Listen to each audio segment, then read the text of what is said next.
ഇത് ഈ വചന പ്രഘോഷകരെ മാത്രം ഉന്നം വെച്ചിട്ടുള്ള ഒരു ചാനലാണോ എന്ന് ചോദിച്ചാ, ഈ വചനപ്രഘോഷണത്തിന്റെ മറവിൽ വ്യഭിചാരവും ഈ തെമ്മാടിത്തരവും സാമ്പത്തിക കൊള്ളയും നടത്തുന്ന നാറികളെ വലിച്ചു കീറാനുള്ള ഒരു ചാനലാ.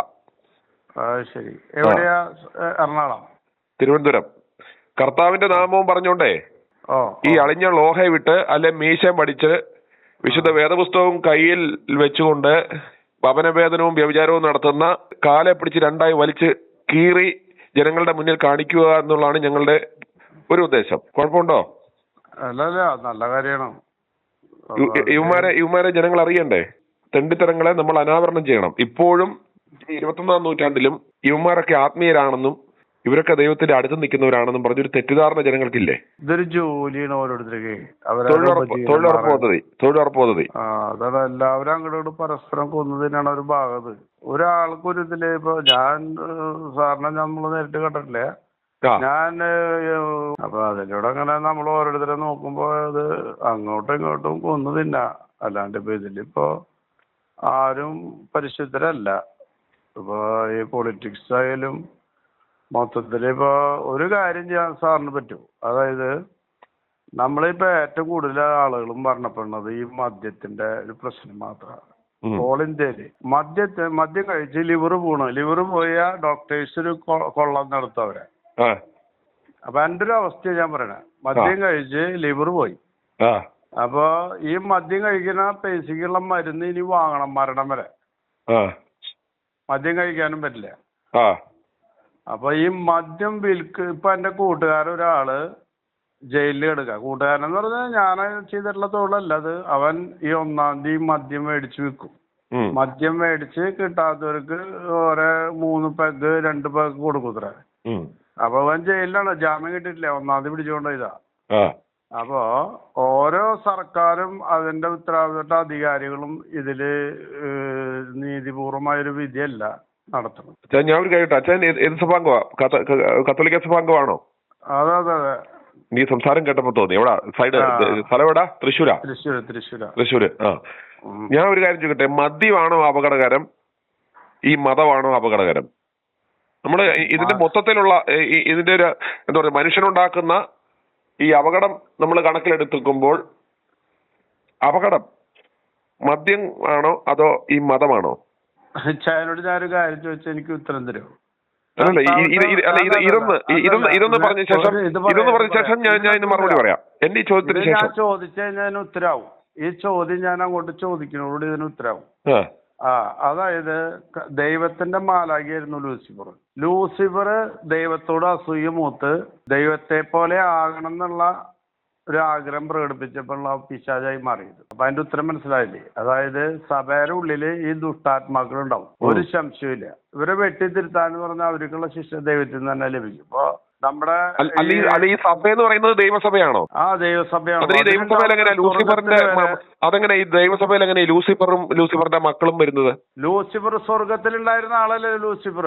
അങ്ങനെയാണെന്നുണ്ടെങ്കിൽ അല്ല ദൈവത്തിന്റെ മാലാഖയുടെ അല്ല ദൈവത്തിന്റെ സ്വന്തം സഭയ്ക്കകത്ത് എങ്ങനെയാണ് ഇവിടെ അവിടുന്ന് സ്വന്തം സ്വർഗത്തിൽ വരെ പിശാചിന്? അതാ പറഞ്ഞേ, സ്വർഗത്തിൽ നിന്ന് വെട്ടി ആ ലൂസിഫറിനെ എടുത്ത് പുറത്തു കളഞ്ഞു, ഭൂമിയിലേക്ക് വീണു. അതെ, എന്നിട്ട് ഇവിടെ വന്നിട്ട് ഈ സഭയ്ക്കകത്തും ഒക്കെ സ്വർഗത്തിനകത്ത് കൊള്ളാത്ത കൊണ്ടാണല്ലോ. ഒരു സെക്കൻഡ് അല്ല, സ്വർഗത്തിനകത്ത് ദൈവത്തിനെതിരെ ക്ഷുദ്രപ്രവർത്തികൾ ചെയ്തുകൊണ്ടാണല്ലോ എടുത്ത് ഇങ്ങോട്ട് കളഞ്ഞത്. അവരിവിടെയും പ്രവർത്തിക്കും. അന്നേരം ഇവിടെ വരുമ്പോഴത്തേക്കും സ്ഥാനം ഭൂമിക്കില്ലല്ലോ. അല്ല, അതിന്റെ സ്വർഗത്തിലേക്കാൾ വലിയ സ്ഥാനം ഭൂമിക്കില്ല. അതല്ലെന്ന് ദൈവത്തിന്റെ സഭ എന്ന് പറഞ്ഞ് ഇവിടെ പണിഞ്ഞ ദൈവയുടെ സഭയത്തെ സഭയ്ക്കകത്ത് ആ സഭയ്ക്കകത്ത് പോലും ദൈവത്തിനെ വരെ കബളിപ്പിച്ച ഈ പിശാച് മനുഷ്യരെ കബളിപ്പിക്കാണ്ടിരിക്കുമോ? എന്റെ പൊന്നച്ചാ, ഇതൊക്കെ ഇങ്ങനെയുള്ള ഈ മറ്റേ അമർച്ചിത്ര കഥകളൊക്കെ കാണണം. ഞാൻ ഒരു കാര്യം പറഞ്ഞെ, ആത്മീയോടെ കണ്ണോടെ കണ്ടില്ലെങ്കിൽ നമ്മുടെ അല്ല ഈ കുഞ്ഞാടുകൾ ആത്മീയതയോടെ കാണുന്നു. ഈ പാതിരികൾ എന്ന് പറഞ്ഞ ഈ പള്ളിയിൽ നിൽക്കുന്ന വടുവകൾക്ക് ഇവന്മാർക്ക് ഇവന്മാരല്ലേ ഈ സകല തെമ്മാടിത്തരം കാണിക്കുന്നത്. ഇപ്പൊ നോക്കുക, ഈ ബാലപീഡനങ്ങളാണെങ്കിലും കാണിക്കാന്ന് പറഞ്ഞാൽ ഞാൻ പറഞ്ഞല്ലേ, ഇത് ഭൂമി ഉള്ളിടത്തോളം കാലം സംഭവിക്കുക തന്നെ ചെയ്യും. ഇതിനെ തിരുത്താൻ നമുക്ക് ആർക്കും കഴിയില്ല. അല്ല, അങ്ങനെ ഈ ദൈവസഭയുടെ പ്രസക്തി എന്താ? ചാനല് തുടങ്ങി ഞാനൊരു കാര്യം തോട്ടെ, ഇന്ത്യൻ പ്രധാനമന്ത്രി ഇന്ത്യൻ പ്രധാനമന്ത്രി അയാളൊരു ഹിന്ദുവാണ്. അയാള് കഷ്ടപ്പാടും ദുരിതത്തിൽ വളർന്നുകൊണ്ടാണ് ഇന്ന് ഇന്ത്യയിലുള്ള എല്ലാ നന്മകളും പുറത്തു വരുന്നത്. അയാൾ ഓരോ സാധാരണക്കാരനും നന്മയെ വരുത്തുള്ളൂ. പക്ഷെ ഇതിനെതിരെ പോയി നമ്മുടെ രാഹുൽ ഗാന്ധി അയാള് ഒരു കഷ്ടപ്പാടും അനുഭവിച്ചിട്ടില്ല. വെള്ളിക്കിണ്ണത്തിലും സ്വർണ്ണക്കരണ്ടിയിലൊക്കെ ഭക്ഷണം കഴിച്ച് വളർന്നവനാ. ഇവന് എങ്ങനെ ഇന്ത്യയിലെ പ്രധാനമന്ത്രിയാവാൻ പറ്റും? പറ്റില്ല. അതുകൊണ്ടാണ് ഈ നരേന്ദ്രമോദി ഇന്നും നന്നായി ഭരിക്കുന്നതും അയാൾക്ക് തൊടാൻ കിട്ടാത്തത്. അയാൾക്ക് ഒരു രൂപ വേണ്ട, അയാൾക്ക് ഒരു പൈസ വേണ്ട. കാരണം മനസ്സിലാവണ്ട, അതായത് അനുഭവങ്ങളില്ല അവർക്ക്. ഞാൻ പറഞ്ഞു തരട്ടെ, ഞാനൊരു 5 വർഷം ശുശ്രൂഷകനായിരുന്നു ഡിവൈൻ ധ്യാന കേന്ദ്രത്തിൽ. എത്ര വർഷം? 5 വർഷം. അതായത് ഒരു ഡോക്ടറേറ്റ് എടുക്കേണ്ട സമയം ഞാൻ ശുശ്രൂഷിച്ചത്. മദ്യത്തിനടിമപ്പെട്ട് നശിച്ചു വീണുള്ളൂ, ഒരാളും ഇല്ല. അതെ, ചയം പറഞ്ഞ തിന്മയ്ക്ക് ഞാൻ അവിടെയും കണ്ടു. അവിടെ നിൽക്കുന്ന പാതിരിമാര് പോലും എത്ര സ്ത്രീകളെ ദുരുപയോഗം ചെയ്തിട്ടുണ്ട്.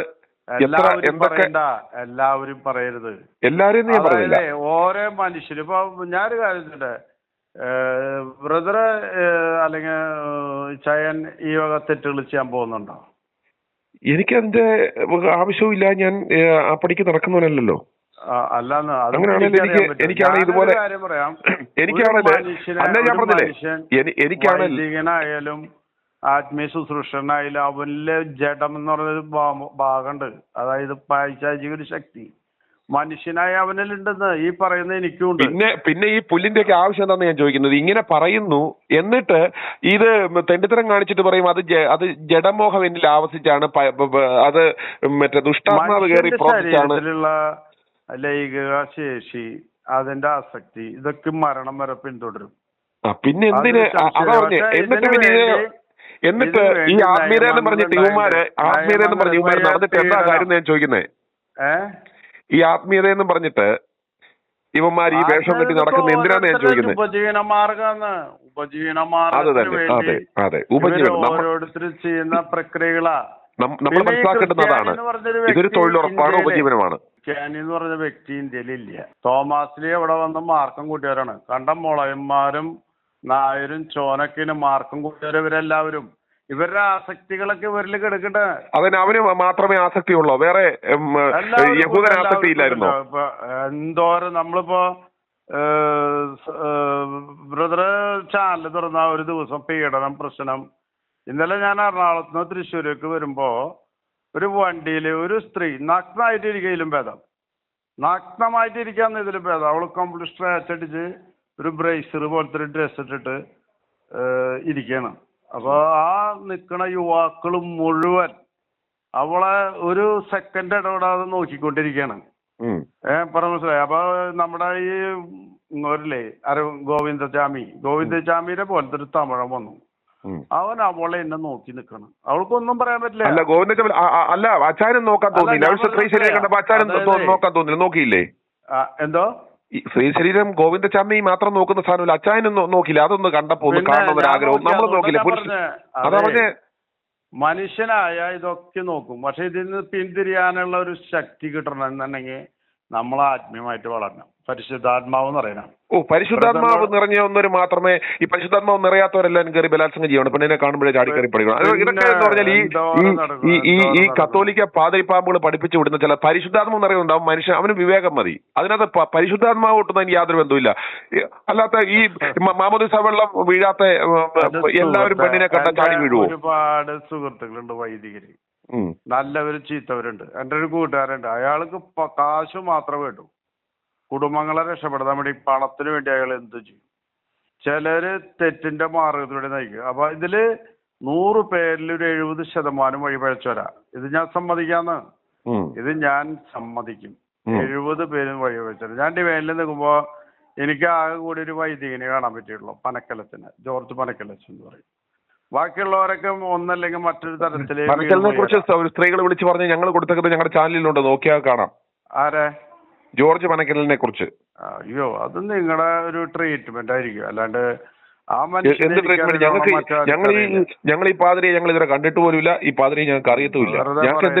ഈ സ്ത്രീകളെ ഞാൻ പറഞ്ഞിട്ട് ഈ സ്ത്രീകൾ വന്ന അച്ഛന്റെ മുന്നിൽ കരുന്ന അച്ഛൻ പറയുന്നത് അറിയോ?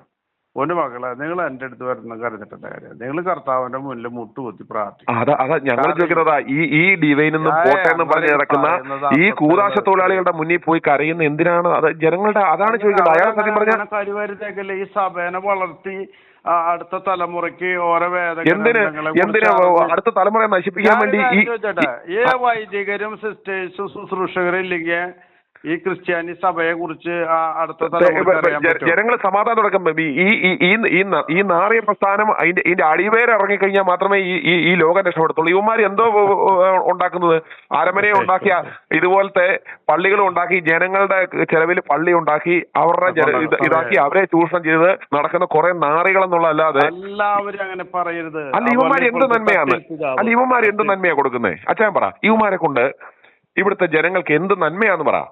അത് അറിവുള്ളവർക്ക് ആവശ്യമുള്ളത് ലഭിക്കും. അല്ല എനിക്ക് അറിവില്ലാത്തതുകൊണ്ട് ഞാൻ ചോദിക്കുക, എന്താണ് ഇവന്മാരെ കൊണ്ട് ഒരു മുഖ്യമന്ത്രിക്ക് എല്ലാ ജനങ്ങളും ഒരുമിച്ച് സൂചിപ്പിക്കാൻ പറ്റും? മുഖ്യമന്ത്രി യുവമാരി ഇവിടെ കിടക്കുന്നു, മുഖ്യമന്ത്രി ഇവിടെ കിടക്കുന്നു, യുവമാരെ ഇവിടെ കിടക്കുന്നു. ഞാൻ ചോദിക്കുന്നത് ഇവന്മാരെ കൊണ്ട് സാധാരണ മനുഷ്യന്റെ ജീവിതത്തിൽ ഞാനൊരു കാര്യം പറഞ്ഞുതരാം. ബ്രദർ ആത്മാർത്ഥമായിട്ട് ആത്മീയമായിട്ട് ചിന്തിക്കണം. ബ്രദറിന് ചെറുപ്പത്തിലെ ചില വൈദികരോ സിസ്റ്റേഴ്സിൽ നിന്ന് കിട്ടിയിട്ടുള്ള വലിയൊരു മുറിവുണ്ട് മനസ്സിൽ. ഒന്നുമില്ല, എനിക്ക് അങ്ങനെയുള്ള ഒരു മുറിവില്ല. ഒരു ചിന്ത കടന്നു വന്നിട്ടുണ്ട്. ഞാൻ എനിക്ക് അറിയാൻ ഒരു സെക്കൻഡ് ഈ വൈദികരെ കൊണ്ട് നമ്മുടെ സാധാരണ ജനങ്ങൾക്ക് അവരുടെ നിത്യജീവിതത്തില് നൽകുന്ന അല്ലെ ഈ സഭ കൊണ്ടോ ഇപ്പൊ അച്ഛൻ്റെ തന്നെ ജീവിതത്തിൽ രാവിലെ നേരം വെളുക്കുന്നിടം തൊട്ട് വൈകുന്നേരം വരെ ഈ സഭയുടെ ഇടപെടൽ കൊണ്ടുണ്ടാകുന്ന ഒരു നേട്ടം എന്താന്ന് എന്നോട് പറയാം. വിശുദ്ധ ബലി കർത്താവ് തന്നെ പറഞ്ഞിട്ടില്ലേ, നിങ്ങളുടെ ഒന്നും ബലിയല്ല യാഗമല്ല ത്യാഗമത്രേ വേണ്ടെന്ന്. ഈ നാടകം അങ്ങനെയാണെങ്കിൽ ഈ ചവിട്ട് നാടകം നമ്മൾ ബാലെ പോയി നിന്ന് നമ്മൾ താഴെ നിന്ന് കാണുന്നതും ഇതും തമ്മിലുള്ള വ്യത്യാസം എന്താ? ആ വൈദികന് കിട്ടിയിട്ടുള്ള പട്ടുണ്ടല്ലോ ദൈവത്തിന്. എന്താ പട്ടം? ഈ ദൈവം ഏത് വൈദികനാ കൊടുത്ത? ദൈവം ഏത് വൈദികനാ പട്ടം കൊടുത്തേ? ഈ നമ്മളെ ഒരു വൈദികനിൽ നിന്ന് കിട്ടുന്ന വിശുദ്ധ ബലി ഉണ്ടല്ലോ, അത് വലിയ അർത്ഥപൂർണമായിട്ടുള്ള എന്തോ അർത്ഥപൂർണ്ണം അതിനകത്ത്. ഞാൻ ഒരു കൊച്ചിനൊന്ന് സ്കൂളിൽ കൊണ്ടാക്കണം. ഞാൻ പിന്നെ വിളിക്കാം. ഓക്കെ.